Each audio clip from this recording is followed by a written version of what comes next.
Well, I'm kind of like PewDiePie without the Nazi stuff. I'm gonna stuff it right up your tight little chocolate starfish. Taught how to jerk off. I'm gonna Johnny Depp someone so hard they're gonna want to crawl into a hole and die. I just want to be a good person. But Marie, you are not a person. You are a product to them. Fuck you!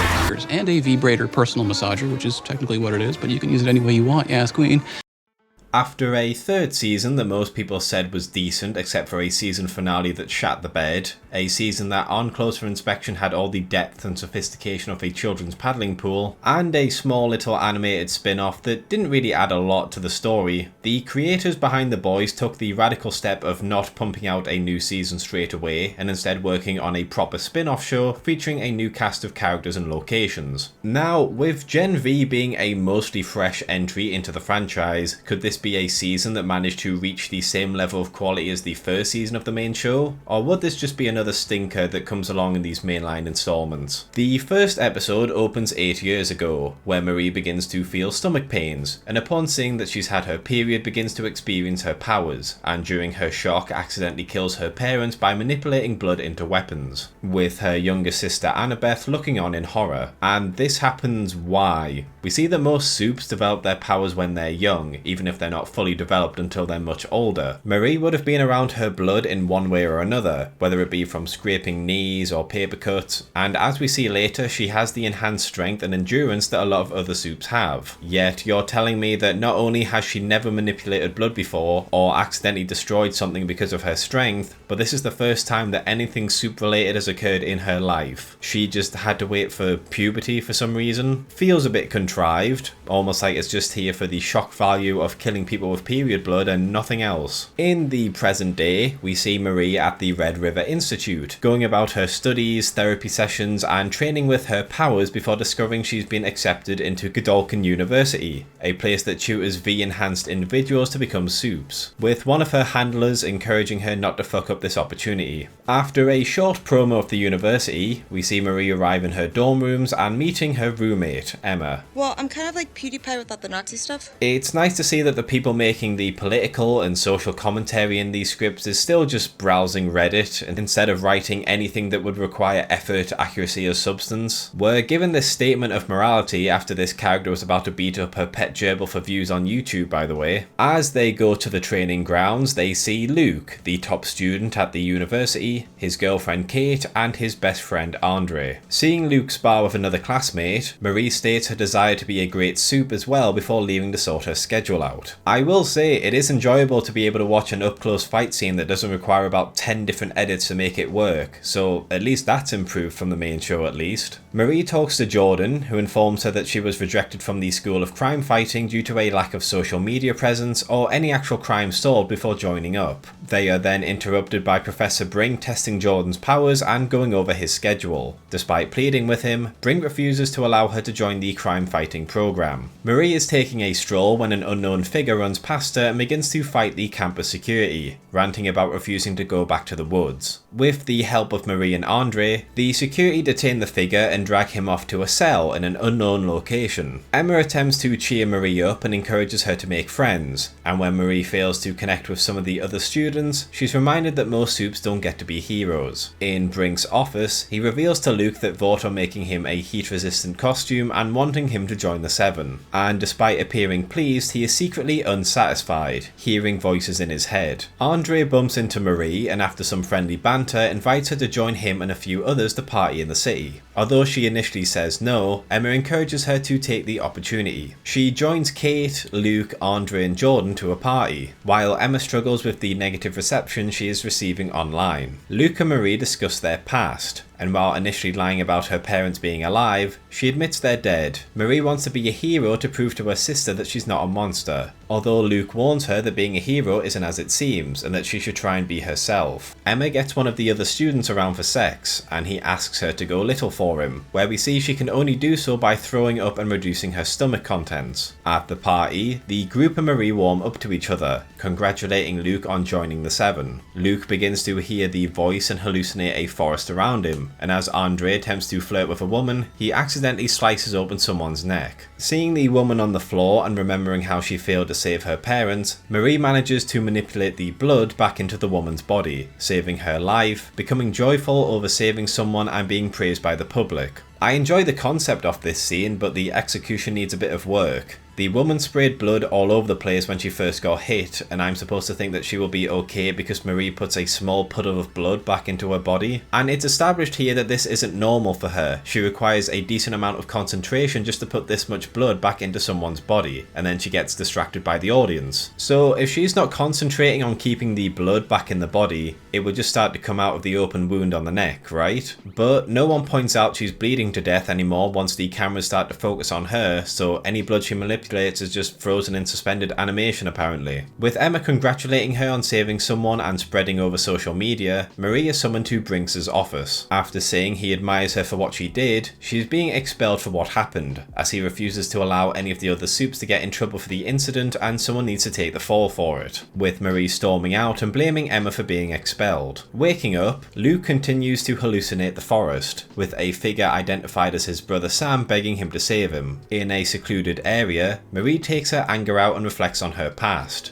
refusing to allow herself to be seen as a monster and intending to challenge Brinks' decision. At the same time, Luke also visits him, and Marie walks in on him killing the professor. Despite insisting they can keep it a secret, Luke continues to mentally break down and attacks her. Marie bumps into Jordan somehow. I don't mean she deliberately tries to grab and warn them, I mean she's running down a mostly empty corridor and somehow bumps into Jordan. I genuinely cannot tell you why it was shot this way instead of just having her run up to them and grab them to warn them. As Jordan tries to find out what Luke is doing, Luke attacks them, believing they're in on the conspiracy as well. Jordan fights him while Marie runs away, and once again we get a decent fight scene. There's a lot more quick cuts than the sparring match near the beginning, but I'm much more lenient considering they're trying to shoot a fight scene that involves swapping out an actor for one of the characters throughout the fight, and they at least try and make sure these shots are aligned as best as possible to make it look fluid. My only main complaint is the fact that none of Jordan's clothing is getting burnt despite Luke generating enough heat to completely cremate a human body. We then get a bit of a continuity issue. Marie runs outside to meet Andre, and Luke bursts out shortly afterwards, except we saw Marie make her way to the exit as soon as Jordan started to fight Luke, and that fight lasts a decent chunk of time, so I don't understand how Marie is just getting outside now when she should have been out for at least a minute already. Despite how unstable he is, Andre is able to calm him down, with Luke whispering something to him before killing himself. The episode ends as Ashley gives a message to the news about the incident. The next episode opens with Marie, Andre and later Kate struggling to cope with Luke's death, as his remains are collected. Ashley and the university trustees decide to spin the story that Andre and Marie were being the heroes, who stopped Luke during a psychotic break and ignoring the contributions Jordan made as it wouldn't be good for branding. In private, Ashley asks the university dean, Indira Shetty, if any of this has something to do with the woods. Despite Emma attempting to cheer her up, Marie rejects her, disappointed in everything that's happened. The next day, on top of her increased popularity, she discovers that she has been placed in the top 10 students on campus, with Andre becoming number 1 and Jordan being dropped down to 5. Angering the both of them. Jordan visits Brinks' wake, becoming annoyed at the fakeness of the other students as Kate fails to comfort them, with Kate forcing a student who disrespected her to hurt himself. Marie is given a phone and some other tech so she can have an online influence. And I will say, as much as the boys start to get up its own arse in the later seasons, I love the fact that this guy, the pandering pretentious social media manager, tried to promote Marie through the hashtag #BlackGirlMagic, a phrase that would then become associated a few months later with the biggest box office bomb out of any MCU project to date. At his photo shoot, Andre tries to ask his dad about any information regarding Luke's breakdown and death, although his dad brushes it off and instead tries to focus on making his son take advantage of the opportunity. And despite some nervousness, Marie quickly adapts to the photo shoot. Afterwards, the two discuss what happened, with Andre revealing Luke told him that his dad knew something, saying that nothing makes sense. After Marie refuses to help him investigate the issue, he accuses her of being callous and only caring about being a top student, while she reminds him that he nearly killed someone and the school was willing to cover for him, insurances that she doesn't have if she gets in trouble. Emma attends her arts class, with Adam Burke leading it after he was banned from Hollywood for inappropriate behaviour behaviour. Emma tries to pair up with the boy she slept with, only to be rejected, with Justine, the resident social influencer and one of the popular girls, deciding to team up with her instead. Marie is invited by Shetty to join the crime fighting classes, with Jordan quickly getting annoyed at the praise she is receiving over what happened with Luke. They confront her outside over taking credit when they were the ones who fought Luke, while Marie argues she is just taking whatever she can get, and reminds them that they rejected her from the crime fighting lessons and left her to deal with the dying woman instead of helping. Jordan begs her to tell the truth about the fight when she gets interviewed on the night. While choosing a scene to rehearse and getting high, Emma ends up revealing that she has to make herself throw up in order to get small, with Justine supporting her and telling her she can be whatever character she wants to be, not just the small ones. Marie has a talk with Shetty, and after some hesitation, she reveals she wants to be a hero so she can find her sister and adopt her, regaining the little bit of her family she has. Shetty goes into the woods, where Dr. Cardosa is performing experiments on the teenager who fought the security, revealed to be Sam, Luke's brother. Andre and Kate go to investigate Luke's dorm room, only to find it completely scrubbed clean. As Emma is walking around, she is horrified to discover that Justine has posted the secrets surrounding her powers all over the internet to fake preach about the patriarchy for views and attention. As Kate and Andre are walking around the campus, we get this dialogue. Security cameras melted. Did you do that? Now, I haven't really talked about it much, purely because if I did, the script would be about triple the size. But a lot of the scenes in this season, even in the first few episodes, involves characters just blatantly stating their goals and feelings and what's going on around them instead of just getting on with things. Obviously, Andre didn't do this because it's burned, yet Kate is asking him anyway, so everything is explained to the audience. It really slows things down and it just makes you feel they have no faith in your visual comprehension. Anyways, noticing the camera is melted, Andre realizes that Luke was telling him that the statue of his dad has something in it, discovering a phone. So how did the phone get in here and no one noticed? I doubt Luke trusted anyone with this information and most likely hid it himself, yet there's nothing about the statue that seems to be smashed from him putting the phone in or melted from him heating the opening closed. On top of this, he must have done it between waking up here and seeing Brink here. And you're telling me that in the middle of broad daylight, where students and teachers would be going around to their classes and hanging out, no one saw anything? On the phone, Luke left a message stating his brother was being held in a place called the Woods, a facility that's under the school, and that the university staff are in on it. Andre and Kate discuss Sam, and for some reason decide to talk to each other about stuff they both realistically should already know, considering they were both very close to him. But no, they talk to each other about it because giving the audience exposition in a natural way is hard, apparently. Andre wants to miss his interview and keep investigating, but Kate encourages him to go and make sure he stays on top. On his way to the interview, he just so happens to see a tiny piece of Luke still in the pavement, deciding to keep investigating his friend's death instead of going to the interview. He hacks into Brinks' computer and finds files on the Woods, where he finds files on Sam and realizes he's the person he helped stop the other night. Can someone explain to me how someone can hack a thumbprint? Because Andre somehow does this, but I thought he just controlled metal, not hack computers or change what's on plastic, so I have no idea how this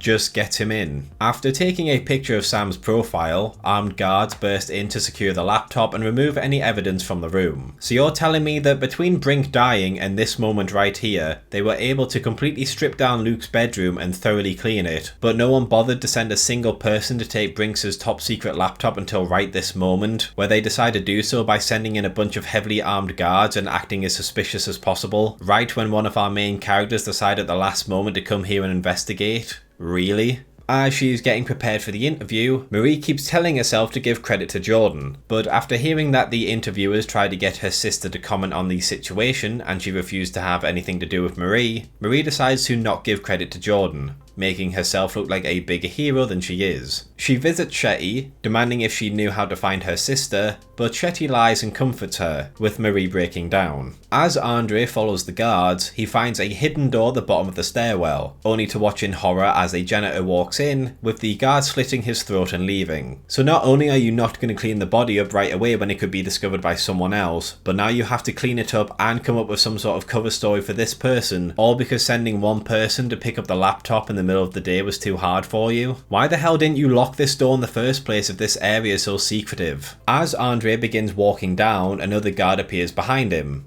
for some reason. I've got no idea where he came from or what he was doing, anything like that. He just shows up to catch Andre off guard. Did you know soups have a wider range of hearing than us? Like dogs. And yet throughout both this show and the main one, including in this scene, the soup fails to hear someone sneak up on them so drama can happen. As Andre is struggling, another guard also appears, again for no reason, being mind controlled by Kate, and she then mind controls the other one, passing out after using her powers too much. I mean, Kate thought that Andre was going to go to the interview and she was going to get some sleep. So it's highly contrived that she decided to track his phone and arrive right at the exact same time that he needed saving. Also, they're going to remember this, right? The female guard might have been instructed to forget, but all she told the male guard was, Do it. You know you want to. so he'll at least remember that Andre was here and report it, right? On to the next episode, and we see that 3 years ago, after the news surrounding the Compound V was released to the public, Sam is having a mental breakdown over the news, with Luke managing to calm him down. Unfortunately, a guard tries to taser him, making him once again lash out and forcing Kate to mind control him. Decent little scene. One massive horrendous problem, however, this makes no sense. By the timeline presented in The Boys so far, the first season takes place over the course of about a month, then a few months pass between that and season 2. Season 2 takes place over the course of about a month, Season 3 takes place a year after Season 2, and then Season 3 takes place over the course of 1 to 2 months, with Season 4 starting 6 months after Season 3. Overall, this means that by the time The Boys Season 4 starts, roughly 2 and a bit years have occurred between here and here. So how did Compound V get released 3 years ago, when at most Huey and Annie would have revealed it to the world 2 years ago? Almost like the writers just looked at the release dates of the episodes and put absolutely no fucking work into thinking about this stuff. Kate wakes up, and after taking some medication, she and Andre discuss what they're gonna do in regards to Sam and what happened with the guards. Andre wants to fight into the facility to rescue Sam, with Kate threatening to stop him. They calm down, and after embracing each other for a moment, they decide to sleep together. Marie arrives back at the dorms and finds Emma, smaller than she's ever been before, with Emma telling her how her powers work. Despite attempting to be sympathetic to her, Emma rebuffs her, saying that she doesn't have a problem and that Marie also has to self-harm to use her powers and isn't doing anything about it either, with the two going to sleep. The next morning, Marie and Shetty have breakfast, where she praises her for how she handled the interview and wants her to come to a fundraiser. Andre apologises to his dad for not going to the interview, with his dad telling him he's going to go to the fundraiser to retain his #1 ranking. Justine attempts to apologise to Emma, except it's just an excuse to film herself for more views, with Emma's mother then showing up as well. She knows about what happened with Emma's purging being spread over the internet and encourages her to not let this setback and people judging her get in the way. Marie spots Kate and attempts to give her condolences to Luke, only for Kate to snap and reject her. In a flashback, Kate comforts Luke after his brother apparently committed suicide, which transitions to Jordan having sex when their parents come to visit, forcing them to quickly stop and clean their room, changing to their male form to invite their parents in, as they are also there for the fundraiser. I can't show it in full detail obviously, but I did like this joke of the naked guy walking through the wall and the neighbour getting outraged.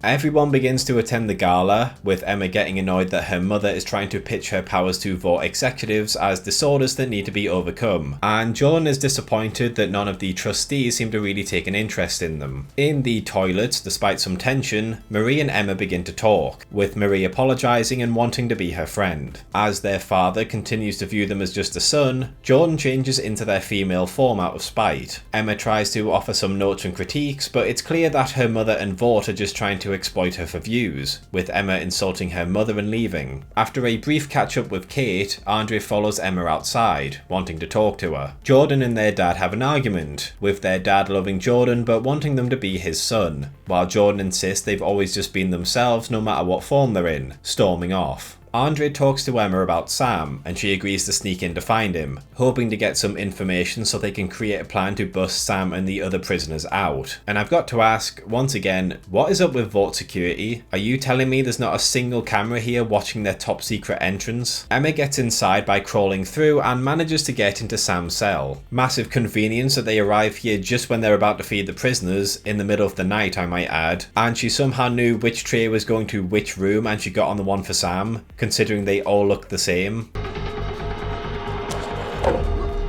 So she has the ability to make these sorts of jumps and is strong enough to push her way through someone's brain, but a plastic cup stops her in her tracks and frightens her? Okay. At the fundraiser, Jordan and Kate go to drink their sorrows, and Andre attempts to leave to meet back up with Emma, only for his dad to stop him. Andre tries to explain the facility, only for his dad to shut him up, revealing he also knows about it. After a short back and forth, Sam realises that Emma is real, but refuses to leave the facility, believing it'll just get more people hurt. Emma tells him that Luke sent her, making him reconsider and offering her the security codes, which he somehow knows. Not sure how he can see anything from this cell, considering he has a peephole that leads to a wall and nothing else, and I understand he gets taken for surgeries and things like that, but he seems to get tased unconscious and dragged there to avoid incidents, so again, no idea how he gets these codes. At the fundraiser, Shetty thanks Marie, as she has helped to keep the donations going to the university after Luke's death, with Marie getting annoyed that she's just being used. Jordan makes a number of snarky comments towards her, causing her to reveal that her parents are dead and how she killed them, shutting Jordan up and causing Kate to offer her a seat. She explains that she found out she had powers when she grabbed her brother and told him to never come back, with him disappearing into the forest never to be seen again. She tells Marie that their parents shot them up with Compound V to make money off them, and they shouldn't feel bad for how their powers manifested. In his cell, Emma and Sam bond, until alarms begin to blare throughout the facility. Andre informs the group he thinks something's wrong as Emma is still in the facility, and Sam hides Emma as he is incapacitated by the electric floor, with a guard searching for her. As the guard keeps shocking Sam, Emma jumps on him and runs through his brain, killing him as more guards arrive in the room. Why is there only one guard responding to this and going in by themselves? As far as they're concerned, they think that Sam might be talking to someone, which means they've been infiltrated and there might be an escape attempt, and yet initially they send in one guard to check things out, especially considering how dangerous Sam is. We open on to the next episode, with Shetty and Cardosa trying to figure out how Sam escaped and killed the guards. The group find the tracking chip, but not Emma and Sam, with Marie chastising Andre for risking Emma's life. Jordan points out they don't know who they can trust and they need to plan their next move, with Kate agreeing with them, pointing out that they don't know where Sam and Emma are. Kate is also annoyed that Andre planned to go after Sam without telling her. Emma wakes up in an abandoned movie theatre, with Sam thanking her for helping save him. He tells her they need to find Luke, with Emma informing him that Luke killed himself, causing him to go on a rampage. He sadly asks why everyone leaves him, with Emma promising to stay with him. We then see Tech Knight filming for a series investigating what happened at Godolkin,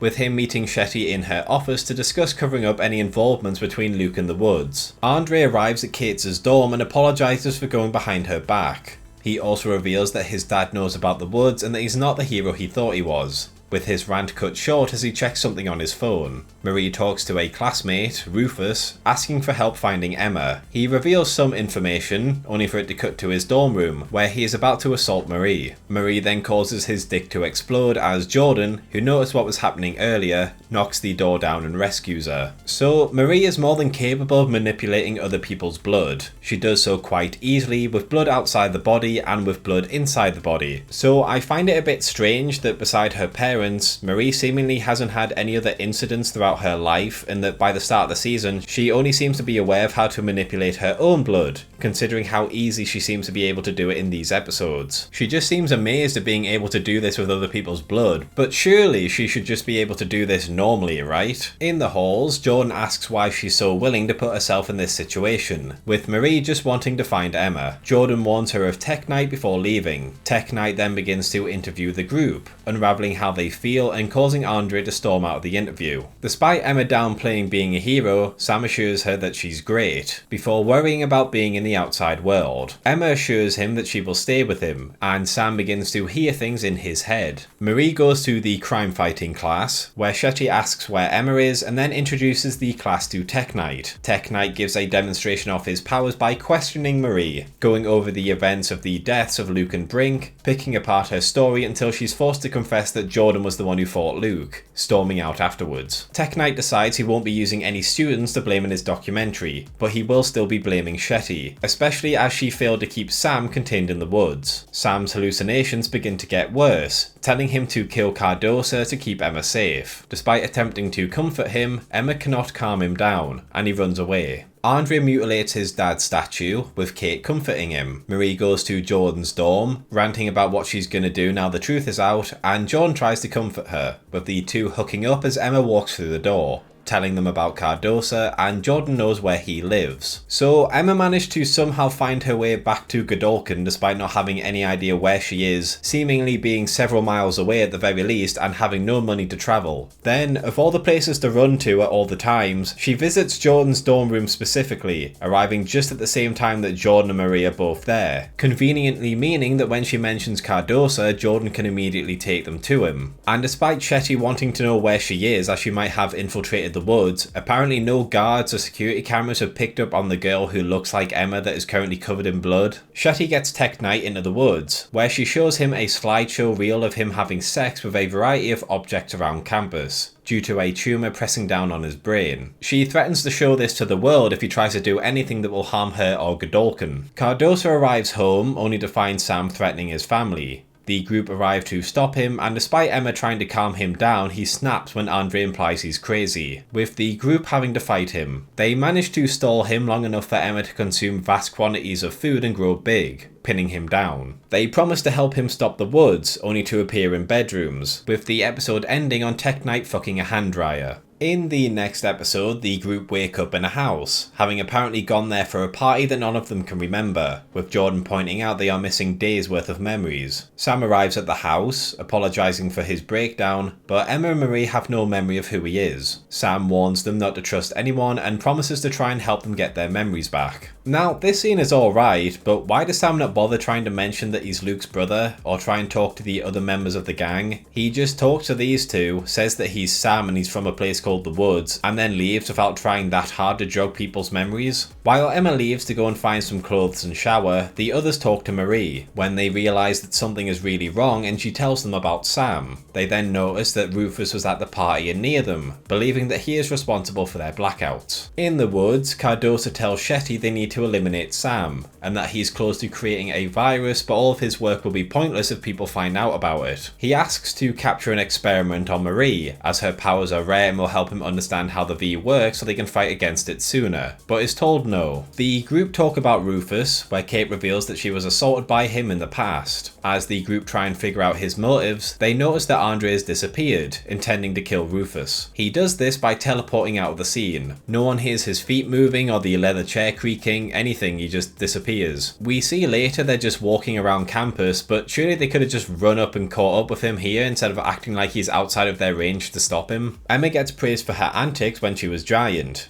and as they're on campus, Jordan tells Marie to forget about them getting together at the party, to the disappointment of Marie. They see Rufus, but they back off when they see he's talking to Shetty, with Marie not trusting her. After Shetty leaves, Rufus spots them, causing them to chase after him. They struggle to catch up with him as a convenient massive group of 6 people turn the corner. They spot him, but it turns out to be Benny, a student with shape-shifting powers that Rufus paid to turn into him. Instead of asking where Rufus went, they just let Benny walk away, leaving them stood around there like idiots. Rufus arrives in his dorm room only to find Andre there, who locks him in. Andre, who knows how Rufus's powers work and should be keeping as much distance as possible from him, decides that getting as close as possible to him is the best thing to do, causing him to be mind controlled and waking up at a Vortex. Arriving in her dorm, Emma tells Marie that she broke into the top 100 rankings, and they then discuss Marie's feelings towards Jordan. As Emma sorts out her clothes, she realises that the top she was wearing was from the drive-thru, which Sam mentioned to her earlier. Sam begins to hallucinate again, and we get a fun fight scene where everything is transformed into puppets, which I thought was actually quite a fun way to do a over-the-top fight scene. However, it's kind of undermined by the fact they decided to get into this small enclosed space to take on a soup that has enhanced strength and endurance, instead of using explosives or some sort of gas, or even the shock sticks, which we see are very effective on him. And then after he kills them and begins to walk away, for some reason the helicopters don't bother to keep track of him, just hovering in place while he walks away. In the dorms, Emma decides she's going to find Sam, but notices Marie keeps scratching her neck. Realizing that there's something clotting her blood, she pulls out a tracking chip, and she realizes that the school is in on something and goes to warn Kate. As they talk, Kate touches her, with Marie realizing that Kate is also in on it. As Jordan talks to a fellow student about their feelings towards Marie, being told to just ask her if she has a problem with Jordan being both sexes, they spot Marie coming out of the dorms. They try and ask her about their feelings for each other, but after noticing her neck wound and realizing she doesn't remember their day together, they believe that Rufus has done something to Marie, going to fight him. They're stopped when Marie notices they have something in their neck. One thing I need to know is, where is Marie coming from here? Because if she's coming out of Kate's dorm room, you'd think that Kate would still be here having just mind controlled her, but that can't be the case as Kate is talking to Shetty in the next scene. But if this is supposed to be Marie's dorm, then why is she leaving when she should just be arriving back? It's very confusing where Marie is supposed to be coming from here. Kate is in Shetty's home, struggling to continue lying and wiping her friends' memory. Despite her pleas, Shetty manipulates her to keep going, as she is the only one who can help her friends without them coming to harm. In the theatre, Emma finds Sam and finds her shoe from the previous visit, saying that she believes him. He remarks that he understands, as she, meaning Kate, made Luke forget about him as well. Alright, so if you know that Kate is the person wiping people's minds, maybe you should have fucking mentioned that to them before? Seems like a very important piece of information to just not tell anyone. Kate goes to Andre's dorm, with the two relaxing and talking about running away from Godolkin, before they receive a text from Jordan saying they found Rufus. Marie and Jordan attack Rufus, but he points out that he couldn't have wiped Marie's memories as he's been with his friend Dusty during this time, with Dusty confirming. Emma then phones them and confirms that Sam told her it was Kate as well, and they relearn that Sam is Luke's brother. Andre arrives, preparing to kill Rufus, but Jordan and Marie force Kate to reveal the truth, with her giving him his memories back before he storms away from her. On to the next episode, and we open with Kate giving them their memories back, with Emma going to get Sam and Kate stumbling away, weakened from using her powers. Marie finds Andre, discussing if Kate made Luke do what he did, and whether or not Kate was forced to do what she did by the university. They are interrupted by Jordan calling for help, as Kate has passed out and her heart is slowing, with Marie managing to keep her heart beating normally. In the woods, Cardosa shows Shetty one of his test subjects, who are slowly losing their powers due to the Compound V destroying virus he created. Despite how effective it is at policing them, Shetty demands it be made stronger. Kate briefly wakes up before seemingly disappearing,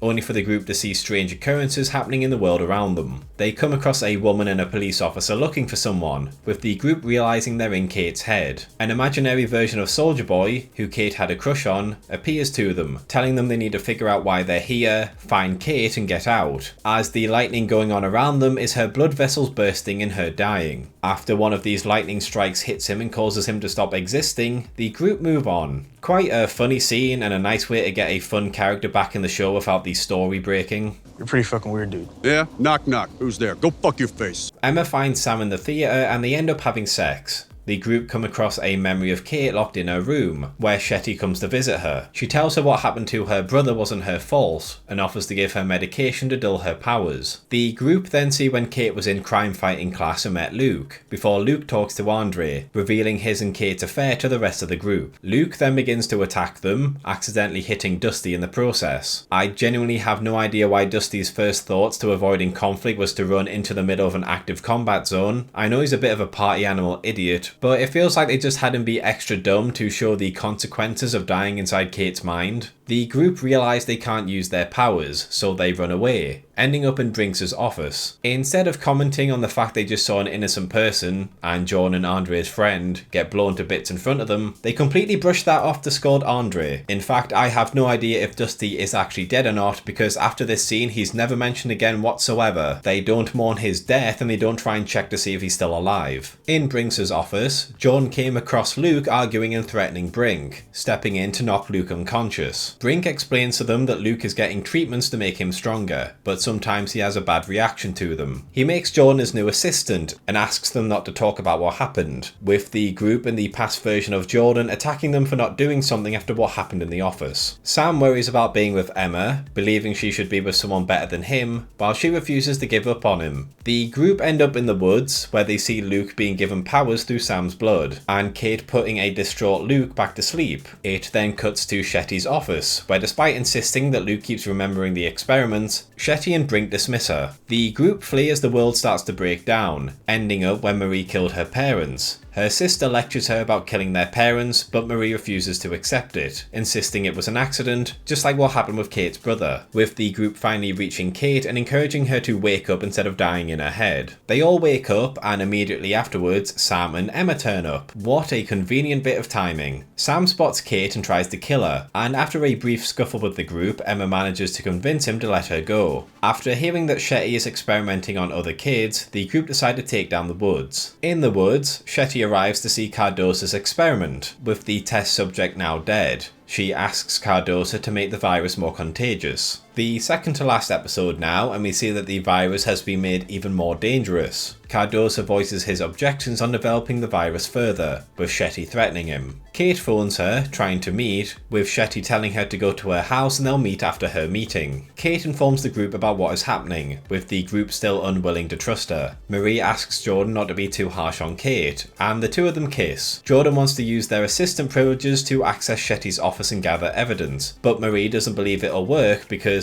you think they're gonna believe a black girl and a bi-gender Asian soup over Vought?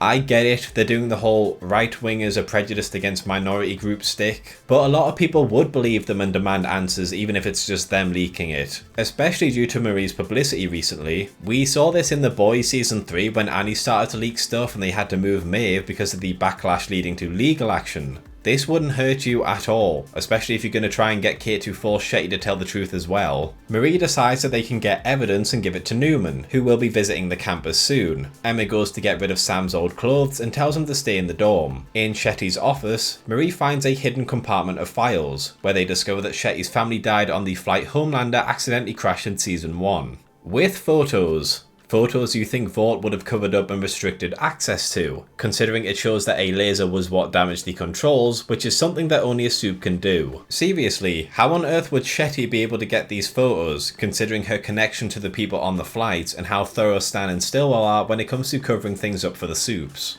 It just doesn't really make a lot of sense. Cardosa then arrives drunk in the office and, I shit you not, literally gives a monologue that explains everything to the two teens hiding under the desk so they can figure out what is going on in the woods, before he then quits and leaves his files on her desk. In the city, Shetty shows Mallory the effects of the virus and asks her to use her resources to make sure every soup gets affected. But Mallory refuses, viewing this as genocide and not worth risking the innocent soups that aren't under Vaught's thumb. Shetty believes it's the best way to save lives, while Mallory compares her to Butcher and urges her not to go down the same path he has. Shetty refuses to back down, and as she leaves, Mallory asks a unknown individual if they heard the details of the conversation. As Sam is goofing around in the dorm rooms, he hears commotion outside, where other students are playing around and tell him to join in, as superheroes can do whatever they want. Rufus then invites him to a party, telling him Emma will be there waiting for him. In Shetty's house, they watch Andre's dad talk about moderating the town hall during Newman's inquiry, and Andre talks about how disappointed he is in who his dad actually is. His dad then proceeds to have a seizure, destroying the set as Andre watches in horror. Emma arrives back only to be worried when Sam isn't in the dorm, and Andre rushes to meet his dad, going with him in the ambulance. You have a man who is unconsciously crushing and throwing metal around, and your first instinct is to put him in a giant metal box filled with metal objects? Really? And what a surprise, he begins to crush the ambulance as it's driving, forcing Andre to fight back to stop it from imploding. As Newman's conference begins, Marie and Jordan discuss how to get into the backstage of the debate to meet Newman, with Jordan causing a fight with Justine to attract the guards away so Marie can sneak in. Except Marie is so blatantly trying to sneak in that I don't know why these guards just ignore her. She straight up walks towards them and then waits for them to move away, and they don't find it suspicious at all that she's just stood there waiting for them to move. You really couldn't have shot it so she's waiting around the side or around a corner or something like that.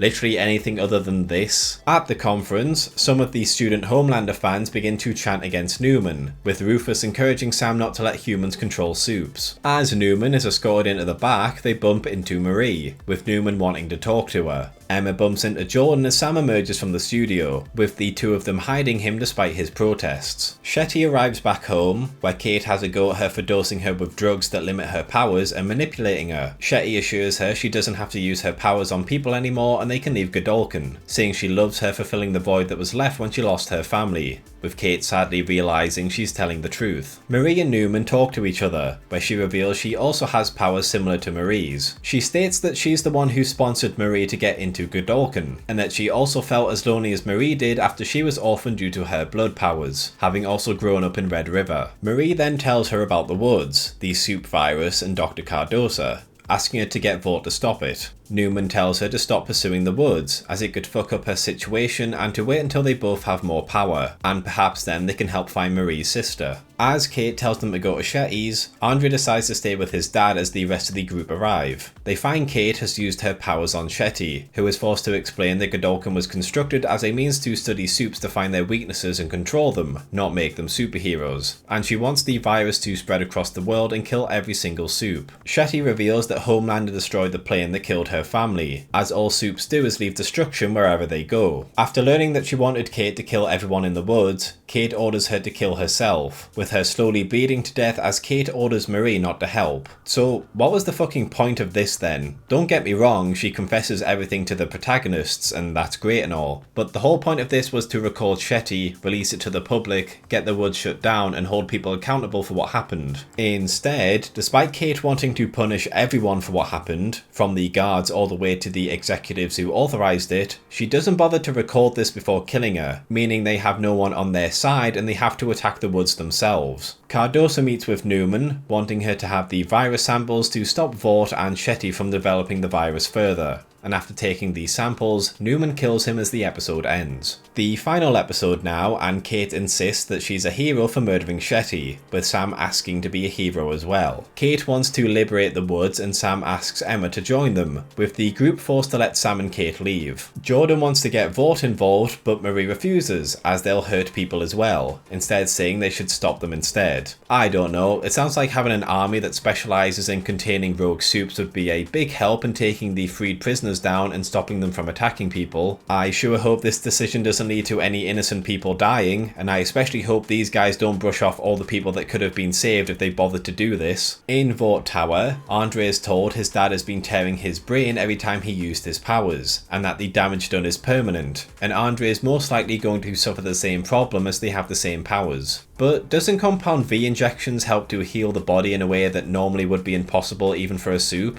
Couldn't they just inject him with that and heal his brain? His dad wakes up and apologises for knowing about the woods, believing it was the best way to protect Andre, and tells him he needs to step up for the family now. Ashley meets with the university executives to try and help it through the recent negative press, with Kate and Sam infiltrating the woods and freeing all the prisoners. Unlock the cells. Okay. Because having a button that instantly releases all the prisoners you're trying to keep contained just seems like an amazing design choice. Also, you know the prisoners have been experimented on with a contagious soup-killing virus, and yet you decide to just release all of them without checking that they have any symptoms. As the prisoners are released, Sam checks out his old cell and hallucinates Luke, who admonishes him for wanting to kill all humans, while Sam has a go at him for leaving him in the woods. They come across the room that was used to test the virus, where Kate tells them they are superior to humans, and the subjects start to go out and kill every non-soup on the campus. Seeing that the woods is empty, Marie sets out a plan to rescue everyone and lock down the school, and we see these subjects killing across campus. So why are you here? Sam and Kate left before you, and considering they're not here, you should have seen them and the prisoners come out on your way down here. So why bother coming here when on your way here you should have already seen that they're attacking people? One of the teachers kills one of these subjects, only for Kate to control him and force him to livestream his death. Where does Kate come from here? She appears on his right side, but the only thing there is windows. So either Kate walked all the way down this corridor and he did nothing, or they just teleported her in so the rest of the scene can happen. As Sam attacks the drama class, Emma shows up and asks him to stop, but he refuses, wanting to hurt those that hurt him, and points out that Emma's biggest responsibility was being a reality TV star, while he was being tortured, saying that she's not a hero. As Sam leaves, Emma then proceeds to shrink down despite not throwing up. Kate phones Andre and tells him about what she's done, while Sam keeps arguing with Luke, and Sam decides to let Kate remove his feelings about killing humans, causing Luke to disappear. So he shouldn't want to kill anyone anymore, right? If he feels nothing, then he has no hatred or anger towards them. Maybe should have said something like don't feel guilty, something like that, because don't feel anything at all is a very shit command. Marie activates the panic button, locking the building down and emitting a sound wave that stuns the subject, although this reprieve is short as one of the subjects manages to destroy the systems and chaos begins again. Ashley and her team begin phoning people, with Ashley asking Marie to help them and she will get her sister. As a helicopter arrives to evacuate Ashley's team, Kate gets one of these soups to destroy it, with Andre showing up to stop it from crashing into the ground. Although they attempt to talk Kate down, she gets Maverick to attack them, with Marie fighting him while Andre pursues Kate. Using the guidance Newman gave her, Marie detects where Maverick is and takes him out. Jordan protects the executives, and despite attempting to talk Kate down, Andre fails, being ambushed by Sam and being forced to use one of the shock battens to stun the both of them. Marie asks Kate to stop as she just wants to do the right thing, but Kate points out she'll never be a person to Vought, just a product. And Marie's response to this? And fuck you! I feel like there should have been an actual debate here, but it just feels rushed because they've got like 10 minutes to wrap up this episode, so they just throw that out the bin for a fight scene. We then get this next scene that doesn't work for several reasons. For a start, Kate just gets teleported out of the area so the rest of the scene can happen, because if she was still here, she would have just walked up behind Marie and mind controlled her. Then, this teleporting dude is just in full view of Marie, and yet Marie acts like she can't see him until Jordan points him out. Finally, we get a very long flashback sequence and power-up scene that takes so long this dude should have reached the helicopter and slaughtered the executives at this point. So I don't know what he was doing. They save the executives, and Jordan and Marie look at each other, and they somehow don't notice Kate approaching Jordan until she is literally right next to them about to touch them, with Marie and Jordan not having peripheral vision apparently. Marie explodes Kate's arm, and then Homelander arrives, chastising Marie about hurting other soups before lasering her unconscious. Homelander, a individual hyper-focused on how people perceive him and hates negative press about himself, proceeds to attack a black female soup who is stood there doing nothing bad at all in full view of other people and is currently being recorded and live streamed. This would be bad enough, but these two are also in the top 5 in Godolkin, so people would ask even more questions. I don't know, I appreciate the idea of Homelander coming in and siding with these soup supremacists over the good guys, but considering how public this is and the fact that he just arrived so he should have no idea what is going on and which side to choose, I think it's a bit flawed. Despite the massive amounts of security cameras, people recording and bodies of the dead soups that clearly aren't staff or students, Marie, Jordan, Andre and Emma are framed as terrorists that attack the campus, while Sam and Kate help to save it from them. At least 12 people are now dead. 12 dead?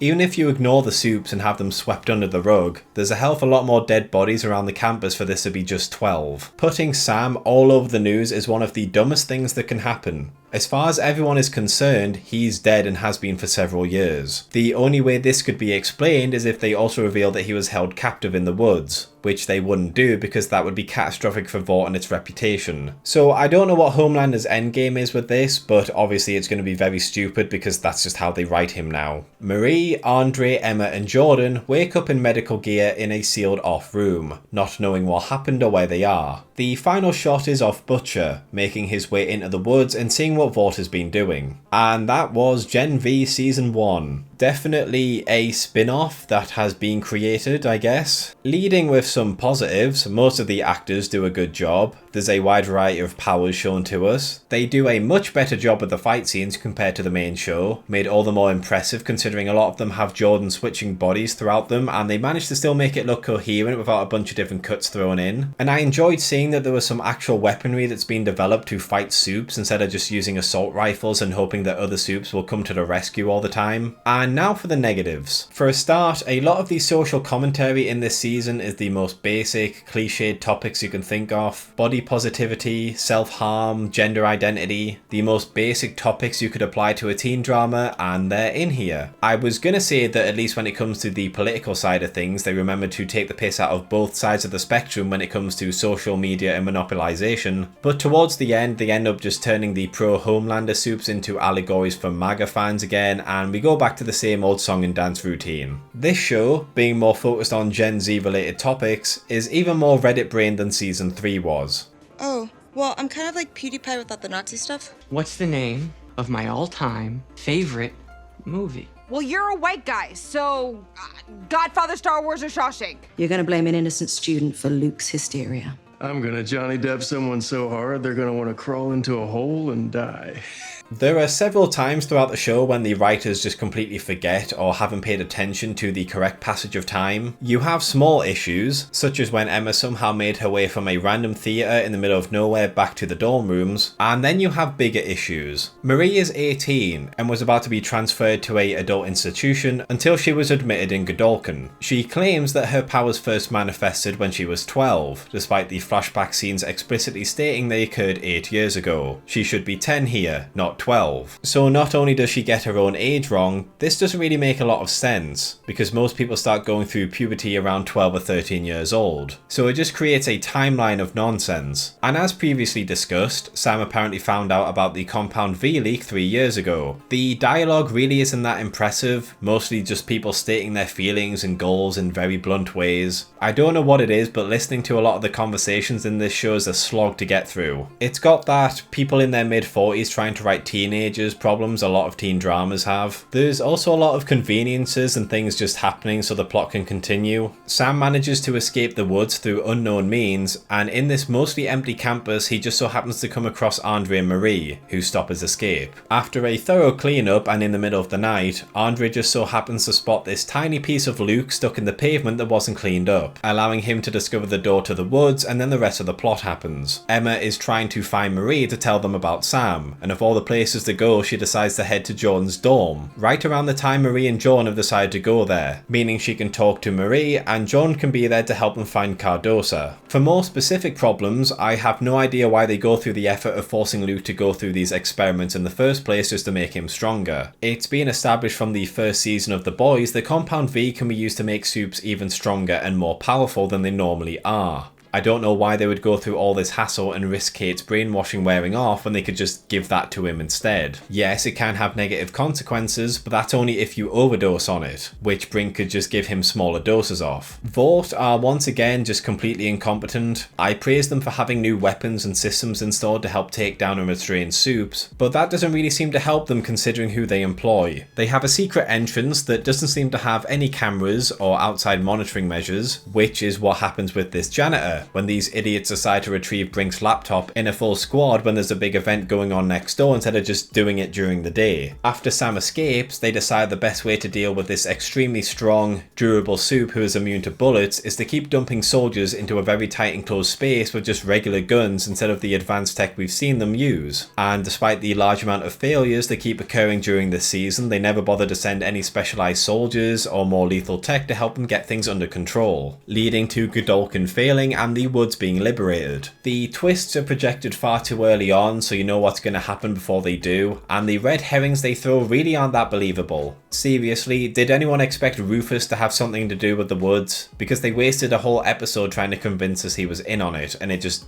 wasn't convincing at all. Speaking of Rufus, for a university that's part of Vought, a company that cares deeply about how they appear online and wish to be seen as a safe place by as many people as possible, I genuinely struggle to understand why there's absolutely no consequences for anything that happens throughout this show when it comes to how it's run as an institution. Kate is constantly assaulting people, forcing things on them or for them to do things without their consent, and no one seems to really complain about this. Even if you want to argue that Shetty is protecting her, I think she would still need to have a talk with her and tell her to tone down her usage of it. Rufus also does the exact same thing to Marie and several other girls apparently, and Marie ends up blowing his dick off. And not only does none of the management want anything to do with the person who is assaulting girls on campus, something that would be extremely detrimental to a normal school, never mind one run by the image-obsessed Vought, but no one seems at all curious about the fact that one of their students was rushed to hospital because his dick was blown off. No one cares about any misuse of powers at this school. The group wants the woods taken down, the people who knew about it held accountable, and the tortured prisoners to be freed and able to live their lives. They do this by not recording the person in charge of running the experiments talk about what they did and what her plans are, kill her without any evidence from her, don't bother to release any documents or files online to shine a spotlight on the situation and gather support, and then after freeing the prisoners they then instruct them to go out and attack every non-soup they come across, which we've already seen that not every staff member knows about what's going on, bringing down the full wrath of Vort and the heroes leading all of these people they just saved to be slaughtered as well. All of this feels like it was just done to have a bit of action in the finale because they really hadn't really thought of anything else. You have a university full of individuals with a variety of powers and abilities, and most of them seem to be pretty normal despite a desire for looking good on social media and establishing themselves as heroes. Towards the end, there's what is essentially a soup version of a school shooting, and none of the hundreds of students who would presumably want to make a good impression online and get some fame decide to stop any of the other people going around attacking people at the school. Literally, it's just Marie, Andre and Jordan saving lives. No one else helps despite how glory hungry they're supposed to be. Speaking of which, there seems to be a shitload of people getting attacked by these soups and I don't know where they're coming from. You have teachers, guards, janitors, that sort of thing, which is fine I guess. And yet for some reason it looks like even some of the students are being attacked, despite them going out of their way to talk to the students and find out if they're soups or not, and the students running away in fear. And considering how long this fight goes on for, I've got no idea why there's still students trying to run around and evacuate.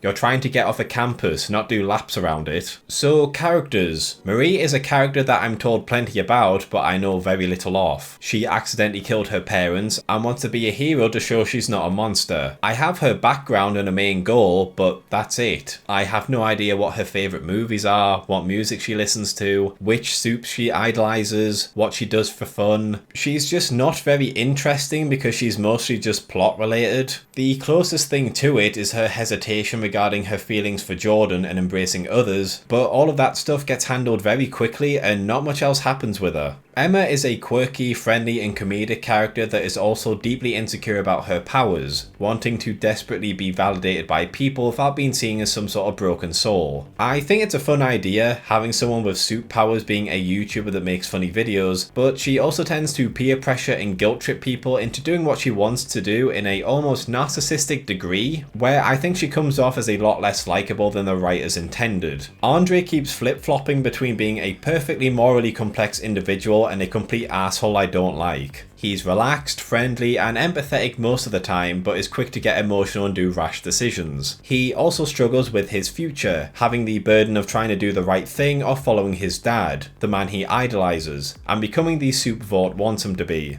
But it starts to kind of break down once you look closer at him. One of his main points is to be an actual hero like his dad, and yet a lot of the time it's Marie or Jordan leading the charge to get things done despite how useful his powers are. And the main bit of work he does do by himself, he is quick to throw Emma into it as well without really planning or consulting beforehand, alongside the fact he nearly killed an innocent person and immediately abandoned them to die. He claimed to have cared about Luke and ends up sleeping with Kate, but that can easily be seen as the two people closest to Luke comforting each other now he's gone.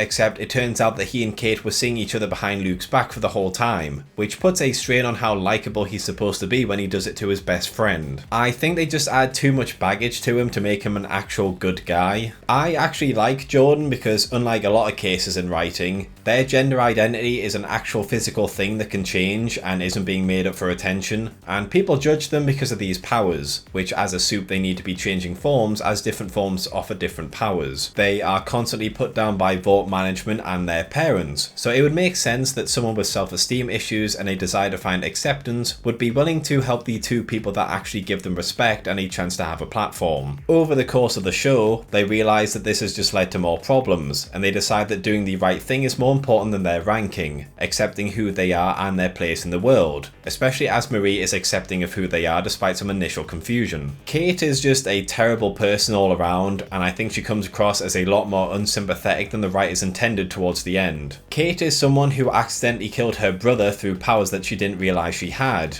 and then spent the next few years of her life locked away and neglected by her family until Shetty met her, which does initially explain why she's so willing to do what Shetty wants. But there's so many instances of her being a terrible person that it only justifies her so far. If she genuinely loved Luke, I don't know why she would be cheating on him, and when he kills himself because she messed with his brain so much in hiding in the woods, that should have been the time for her to take a stand against these people. Instead, she keeps stringing her friends along until she's put in a position she cannot mind wipe them all when they find out, giving them their memories back not out of altruism, but because she has no choice. She eventually decides to take a stand and stop Shoppe, but decides to do so in the dumbest, most violent way possible, leading to the deaths of the people she claimed to care about and wanted free, as well as innocent humans that are present on campus. And as previously mentioned, she is constantly violating people's consent, which is problematic for so many different reasons. Sam is a decently written character. He's a soup that suffers from mental health issues, which eventually leads to people faking his death and throwing him in a hole to be used as a living experiment. He has a passion for films and genuinely wants to be a hero, especially for Emma, and comes to enjoy the idea of soups being righteous compared to humans, buying into the idea of soup supremacy as retribution for all the horrible things that happened to him. I will say, I think the build up to him being like this should have been built up a bit more. He has a few small scenes in episode 7 of him enjoying time with other soups, and that's apparently enough to radicalize him. But overall, I like the arc he goes on. Shoppe is a very enjoyably written character, being one of the best antagonists that the shows have had. She comes across as a nurturing figure, wanting the best for the people who come to her school, only for this to be a front for her to gain the people's trust and manipulate them for her own goals. The complete eradication of soups and the destruction they leave behind. Despite this, she also seems to love Kate and be extremely sympathetic towards her, making her end goal that would kill her all the more tragic. The only issue I have is how she learned about what happened to her family in the first place, as obviously this wasn't given to the news and Vought would want this locked down tight, especially if they saw that her family was on board the plane. So I don't know how she was able to obtain this information. Dr. Cardosa is a man who wants to help Vought control their soups, helping keep Luke under everyone's thumbs and developing a virus that attacks the cells of soup so they can be detained if needed. But as Shoppe keeps pushing him beyond his moral boundaries, making a virus designed to commit genocide being a step too far, he tries to make things right by telling Newman and trying to get her to hold Shoppe and Vought accountable. A decent character. My main complaint for him is we barely get to see anything of him outside of the main plot. It would have helped him a lot more as a character if we saw his family a bit more and his more moral side.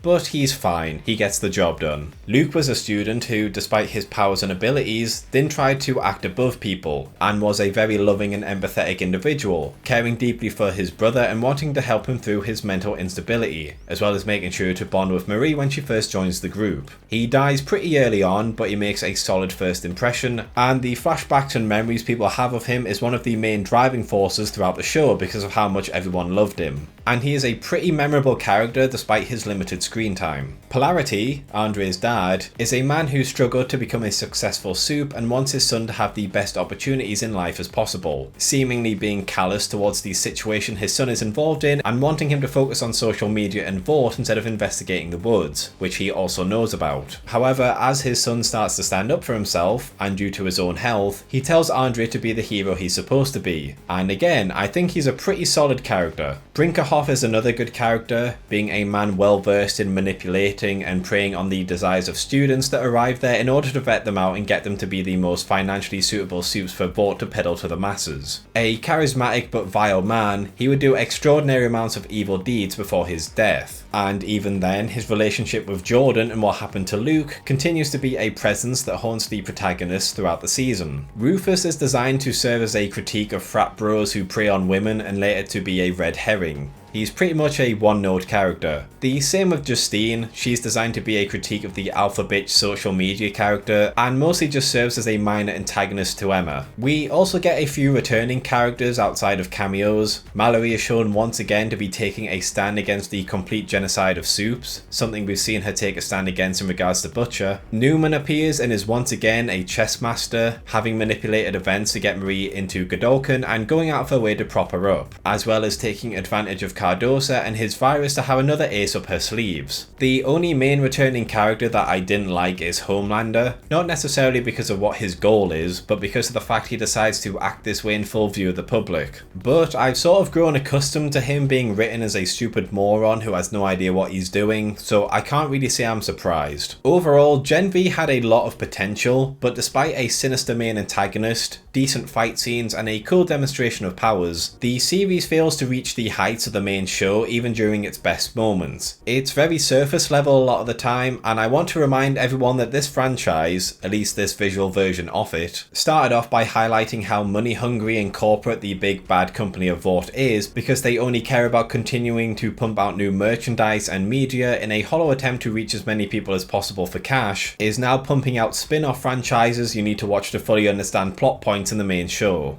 Amazon and the Boys showrunners really couldn't be more tone deaf if they tried.